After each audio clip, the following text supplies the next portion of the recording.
Bears are universally recognized as one of the most ferocious animals on the planet. One look at their long claws, sharp teeth, and enormous size, and it's easy to see why. They could turn just about anything into a meal.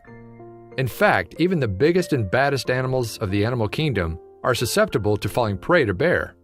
Suffice to say, the bear is on top of the food chain for a very good reason. So when visitors to the Budapest Zoo in Hungary watched a small crow fall in the water inside the enclosure of a female brown bear named Valley, they could only assume that the predator would turn it into an unexpected snack. The onlookers fell silent as soon as they realized the bird's fate. It frantically flapped its wings in an effort to stay above the water's surface. Even if it wasn't eaten by the bear, there was only so much it could do before it risked drowning.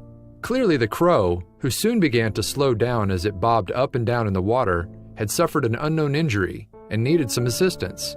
With its wings completely wet, flying away now seemed highly unlikely. How this crow managed to find its way into the bear's enclosure was one thing, but most knew it was only a matter of time before Valley turned a nice family visit to the zoo into a harrowing National Geographic special. When Valley finally heard the frantic splashing in the water next to her, it seemed to pique her interest. She slowly lumbered over to a nearby rock, which had some meat on it, to get a closer look. Would she be distracted by the food and end up ignoring the bird? Valley ate the food in front of her, and then she switched gears. Onlookers gasped audibly as Valley stepped off the rock and moved closer to the edge of the enclosure's pond.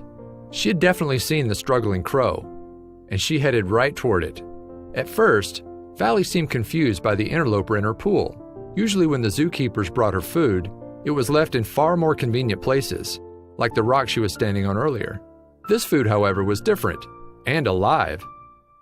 The tiring crow settled into the corner of the pond, and it was well within arm's reach of the bear at that point. Valley leaned over and began pawing at the bird. All it took was for one heavy strike for her to harm it. Valley leaned deeper over the edge and swiped at the bird with her paw. Was she trying to grab it? Or did she plan to push it under and drown it?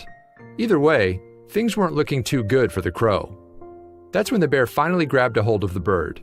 Valley approached the side of the pond, and after first attempting to pull it up with her paw, bit onto the crow's wing and dragged it out of the water, the Budapest Zoo said later after describing the incident. At that point, it appeared as though all hope was lost. While there was a slim chance the bird could have flown from the water, it was now too tired, weak, and wet to escape.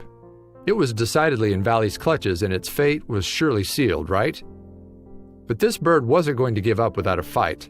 Just as Valley pulled the little crow from the water, it made one last effort to save its life, and it pecked the hungry brown bear on the nose.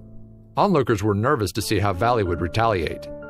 She immediately let go of the wing and retired to her apples and carrots, a Budapest Zoo spokesperson explained. Did the crow actually scare Valley away? In fact, the zoo spokesperson believed the bear never planned to make a meal of the little bird, but it was instead just investigating. The female brown bear was probably just curious, they wrote on their website. Still, would the crow survive after an ordeal like that? What the bird didn't realize was that Valley, and most bears, have a taste for fruits and vegetables, even though they love to eat meat. While everyone believed she wanted to make a meal of the bird, Valley actually seemed totally disinterested in doing anything of the sort. After lying on its back for a few moments, the crow suddenly started to come to its senses. Still, it limited its movement. It likely realized that it was in great danger so long as it was stuck in Valley's enclosure. It's unclear who was more shocked by the incident, the crowd or the crow. Once the bird found the strength to stand up, it seemed to look at the bear in disbelief. Did it actually just escape the clutches of a massive hungry bear?